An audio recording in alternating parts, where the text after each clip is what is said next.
Hello friends, welcome back to my YouTube channel. आज के video में काले खान जी की भक्ति के बारे में बताया गया है, जो कि मदन मोहन लाल जी की भक्ति करते थे। करौली में मदन मोहन जी के मंदिर में झाड़ू लगाने का कार्य करने वाले एक भक्त थे। उनका नाम था काले खां। काले खां श्री मदन मोहन लाल जी के मंदिर में झाड़ू लगाया करते थे। यही उनकी जीविका का साधन था। मंदिर में झाड़ू लगाने का कार्य करते करते उन्हें प्रतिदिन मदन मोहन जी के दर्शन हो जाते और यही उनकी दिनचर्या बन गई। धीरे धीरे उनकी ये आदत बन गई कि जब तक ठाकुर जी के दर्शन ना हो जाएं, उन्हें चैन नहीं पड़ता। वह प्रतिदिन मंदिर जाते, झाड़ू लगाते। मंदिर के भीतर जाने की अनुमति तो नहीं थी, लेकिन वह पीछे सीढ़ियों के पास खड़े हो जाते। जैसे ही भीड़ इधर उधर होती, वो बीच में से दर्शन प्राप्त कर लेते। धीरे धीरे उनके हृदय में भक्ति स्फुरित होने लगी। अब वे मंगला आरती से लेकर रात्रि की शयन आरती तक मंदिर में ही रहते थे। उनकी इस दिनचर्या से उनकी पत्नी खींचने लगी थी। परिवार वाले उन्हें काफिर कहते थे। उन्हें तरह तरह के ताने दिए जाते। जन्म हमारे कुल में लिया है, लेकिन खुदा को याद नहीं करता है। पत्थर को पूजने चला जाता है। लेकिन काले खां को इन बातों से कोई फर्क नहीं पड़ता था। इसके विपरीत अब उनकी पत्नी उनसे दूर रहने लगी। अब काले खां स्वतंत्र रूप से ठाकुर जी के दर्शन करने लगे। वो कहते, चलो अब दोपहर को खाना खाने घर नहीं जाना पड़ेगा। घर जाओ तो चिक चिक सुननी पड़ती है। इससे अच्छा है मंदिर में ही पड़ा रहता हूँ। काले खां के घर पर कोई संतान नहीं थी। परिवार के लोग ताना मारते। अगर खुदा को याद करता तो संतान होती। पत्थर को पूछता है, क्या वो तुझे संतान देगा? ये अब प्रतिदिन की बात हो गई थी। पत्नी भी क्रोधित रहने लगी। कहती, संतान नहीं है, हम निसंतान हैं। ये सब तेरे कारण है। एक दिन काले खां मदन मोहन जी के मंदिर में गए और दूर से ही हाथ जोड़कर विनय करने लगे। वो बोले, हे ठाकुर जी, मुझे आपसे कुछ नहीं चाहिए, परंतु मेरी पत्नी की बातें, उसका कलह, मेरे परिवार वालों के ताने, ये मेरी भक्ति में बाधा बनते जा रहे हैं। ये बाधा तभी मिटेगी जब मेरे घर संतान का जन्म हो। हे नाथ, मुझ पर कृपा करें। मैं संतान की कामना नहीं करता, बस इतना चाहता हूँ कि एक संतान हो जाए, ताकि सब शांत हो जाएं और मैं निश्चिंत होकर आपकी सेवा कर सकूं। दिन बीतते गए। कुछ समय बाद खबर आई, काले खां की पत्नी गर्भवती हैं। अब ज़्यादातर लोगों के मुंह अपने आप बंद हो गए। काले खां की प्रसन्नता का ठिकाना न रहा।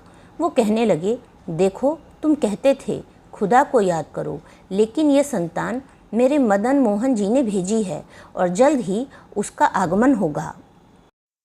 वो समय भी आ गया जब काले खां के घर एक पुत्र का जन्म हुआ।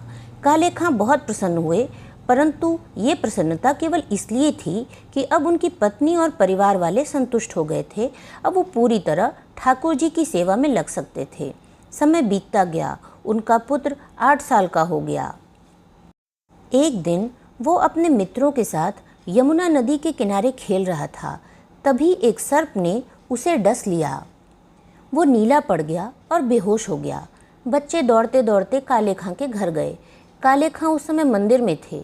पत्नी को ये समाचार मिला तो रोते हुए मंदिर पहुंची और बोली, जल्दी चलो, हमारे बेटे को सांप ने डस लिया है।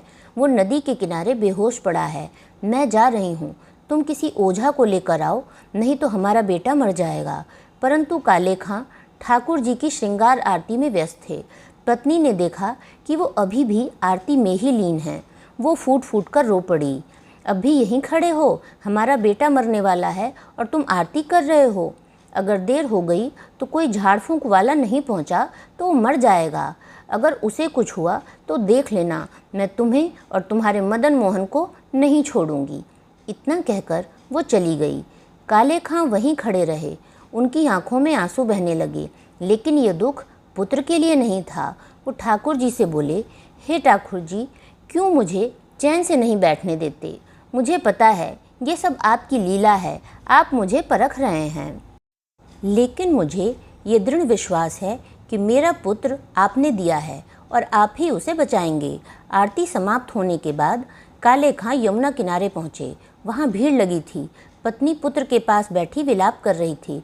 पत्नी चिल्लाई, ओझा को क्यों नहीं लाए? काले खां बोले, मैं भूल गया। परिवार वालों ने उन्हें बहुत कुछ कहा। काफिर है, अपने पत्थर वाले को ही देखता रहा। काले खां दौड़कर ओझा को लाए। ओझा ने बालक की नब्ज देखी और कहा, बालक अब जीवित नहीं है, उसकी मृत्यु हो चुकी है। सब रोने लगे। काले खां की पत्नी ने अपने पुत्र को उठाया और मदन मोहन जी के द्वार पर लाकर रख दिया। वो चिल्लाई, कहते थे कि ये संतान मदन मोहन लाल ने दी है, तो अब उसे जीवित करके दिखाइए। अगर ये जीवित नहीं हुआ तो मैं इसी द्वार पर जान दे दूंगी।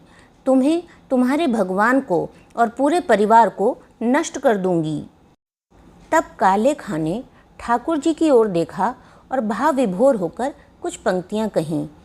काले बेकरार खड़ा तेरे दरबार पे, नंद के कुमार जरा गौर अब कीजिए। हिंदुओं के नाथ हो तो हमारा कोई दावा नहीं, लेकिन जगत के नाथ हो तो हमारी सुध भी लीजिए।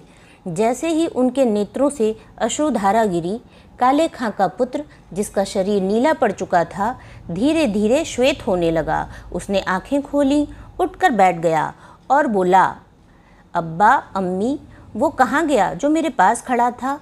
वो बालक जो मेरे जैसा ही सांवला था, सिर पर मोर मुकुट था, उसकी मुस्कान, उसके नेत्र, वो मेरा सखा था, वो कहाँ गया? ये दृश्य देखकर सबने मदन मोहन लाल जी को दंडवत प्रणाम किया। सब समझ गए ये कृपा स्वयं ठाकुर जी की है। तब से आज तक जब भी मदन मोहन लाल जी की आरती होती है, एक पंक्ति अवश्य गाई जाती है, काले के बेटा को जब काले ने खाया, काले की कविता सुन बेटा जीवायो। अगर आपको वीडियो पसंद आया हो तो वीडियो को लाइक करें, चैनल को सब्सक्राइब करें और वीडियोस की अपडेट आपको सही समय से मिल सके इसलिए बेल आइकन को प्रेस करना ना भूलें। धन्यवाद।